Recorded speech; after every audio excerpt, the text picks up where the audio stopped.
Kasih besar suara ya, saya tidak bawa ininya. Guys, please pay attention and be silent when we are present our presentation. Here my members of members group: Ijal Rahmania, Drisya Salsabila, Desa Mari Yuliati, Saskia Rifia, Zalfa Saskia, and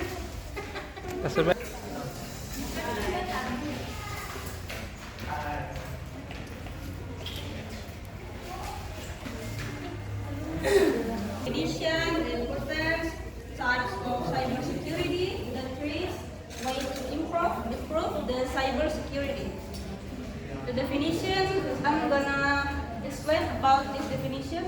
Cybersecurity is the effort to protect computer systems, networks, programs, and data from illegal access, damage, or theft. For example, when you receive a suspicious email that asks for your bank details and your servers and monitoring systems that prevent unauthorized access. Cybersecurity doesn't only apply to large companies or governments. Even from private threats such as cyber attacks, data breaches, and operational disruptions. One, cyber attacks, hackers and cyber criminals may steal data, gain unauthorized system access, or damage digital infrastructure. And two, data breach.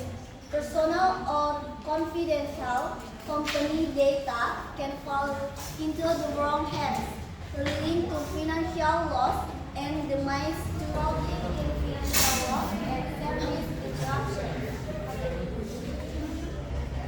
Thank you, Desa. Defense system, cybersecurity further identify example to prevent attack from cybersecurity. Here's a shorter explanation of each cybersecurity type. Number one is network security.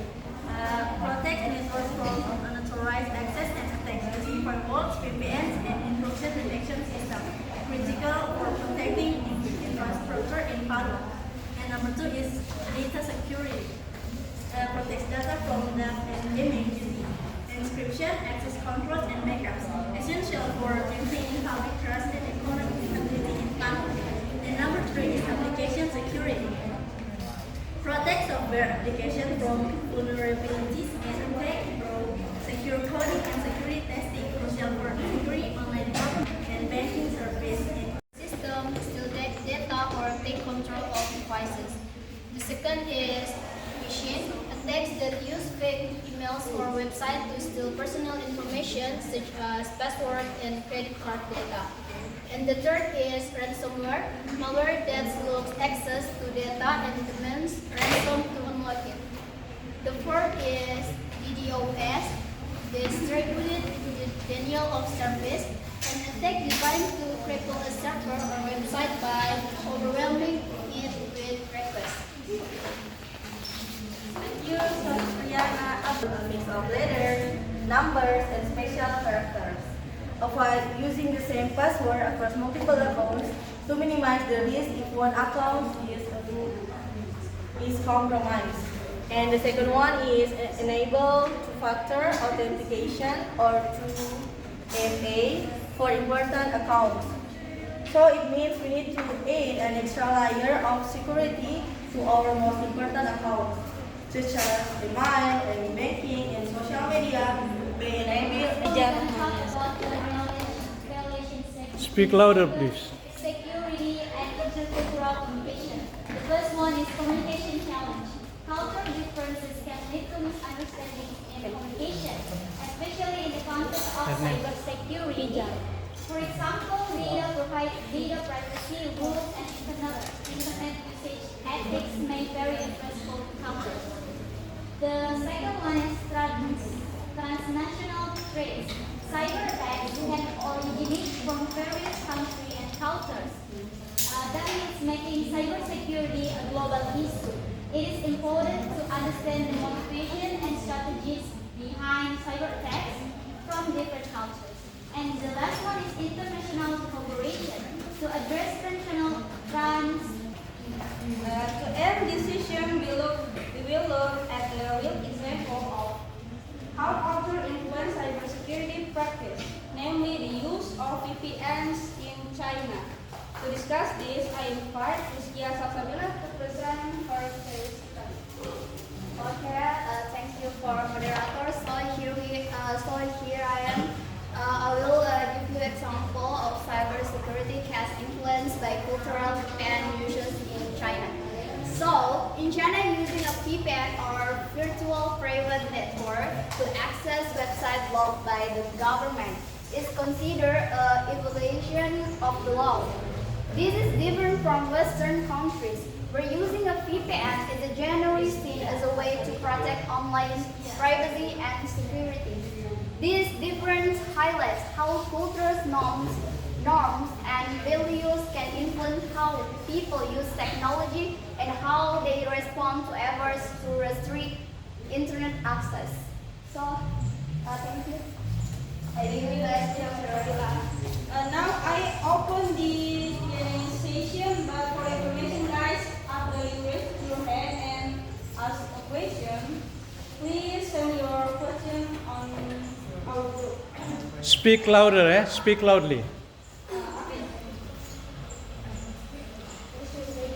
You stand up here. Okay. What's your name? Mention your name, please. My name is Afid. Here I want to ask the group. The question is, what are the legal consequences of data breach? That's it. Thank you. Okay. May your Siapa? Ajim. Ajim ini. My name is Farul Agim. You know ransomware? Ransomware. Yeah. Yeah. How to protect yourself from this attack? Thank you. Okay, so Mention your name. Your thank you so much for the opportunity for me. So my name is Naswa Fadila. with Sorry, my sir, ID what's your name? Naswa Fadila. Naswa. Yeah. I'm from group 5. So my question is about VPN usage in China. As we know that people in China really sabotage everything related to social media, especially like TikTok, Instagram, YouTube, and everything. They disable the use of application in there, and they use VPN instead. So my question is, how does China cultural and political landscape influence the public perception and usage of VPN as a cyber security tool of them? Thank you. Thank you. Yeah. Question is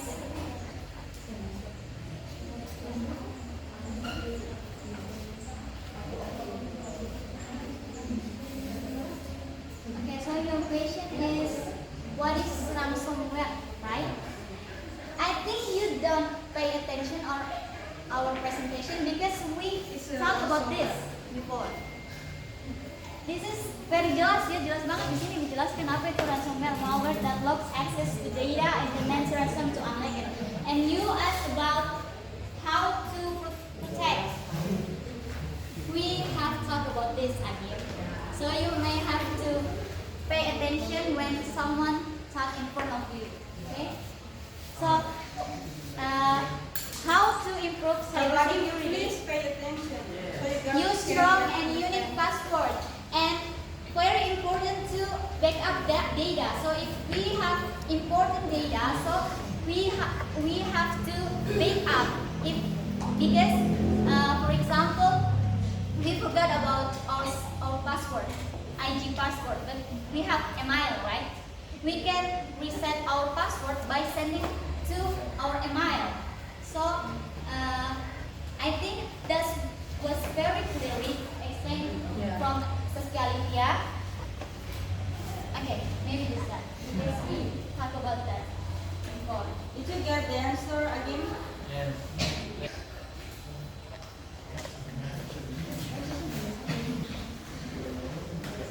A civil lawsuit.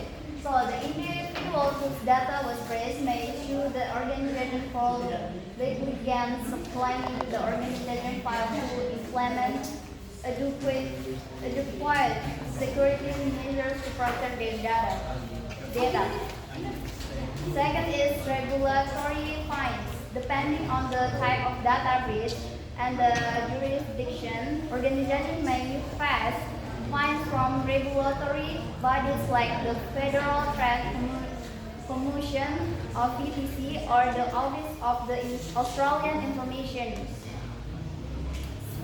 Third is reputational damage. Data breach can severely damage an organization's reputation, leading to loss of customer trust and potential financial losses. And the legal consequence for individuals is identity theft. Stolen personal information can be used for identity theft, leading to financial losses and significant. And second is emotional distress. Data breach can cause emotional distress, anxiety, and fear for individuals whose sensitive information has been compromised. And the Saskia. Saskia Gotik. Just please.